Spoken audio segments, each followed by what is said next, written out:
আসসালামু আলাইকুম রহমতুল্লাহি ওবারাকাতু। এই দেখেন ধুন্দুলের বিচি আগের দিন ভিজিয়ে রাখবেন। এ টু জেড দেখাবো এ টু জেড কিভাবে আর কি ধুন্দুলের বিচি হয়, রোপণ করতে হয়, আর 100% রেজাল্ট আসবে ইনশাল্লাহ। আমার নিয়ম অনুযায়ী কাজ করলে দেখা গেছে আল্লাহর রহমতে 100% কাজে আসবে।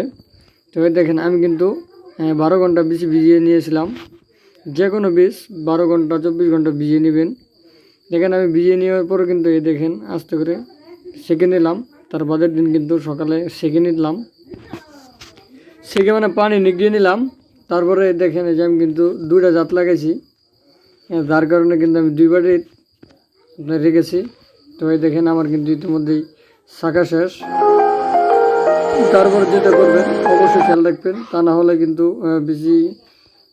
বীজের থেকে চারা আসার সম্ভাবনা নাও থাকতে পারে। তো আমি যেভাবে দেখিয়ে দিচ্ছি তো এভাবে অবশ্যই কাজ করবেন, ইনশাল্লাহ দেখা গেছে 100% আসবে। এ দেখেন এটা কিন্তু পিঁপড়া মারা ওষুধ ফিনিশ।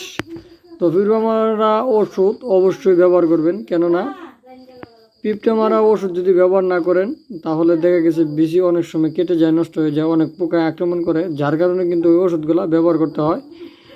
তাহলে আল্লাহর মতে 100% বিচিগুলোর থেকে চারা তৈরি হয়। এই দেখেন আমি কিন্তু ওষুধ ব্যবহার করে নিলাম। সেম কাজ সেটা তো করবেন, মানে যেগুলো বিচি ভিজাবেন ভিজিয়ে নেবেন। তারপরে দেখেন আমি কিন্তু এই যে পেঁয়াজ খেতে মানে ছোটো করে গর্ত করেছি, দেখেন গর্ত করেছি, যেখানে আমার পেঁয়াজ ক্ষেত। আর আমার কথা হলো পেঁয়াজ আস্তে আস্তে মারা যাবে, আমার এই ধুন্দুল গাছগুলো হয়ে যাবে।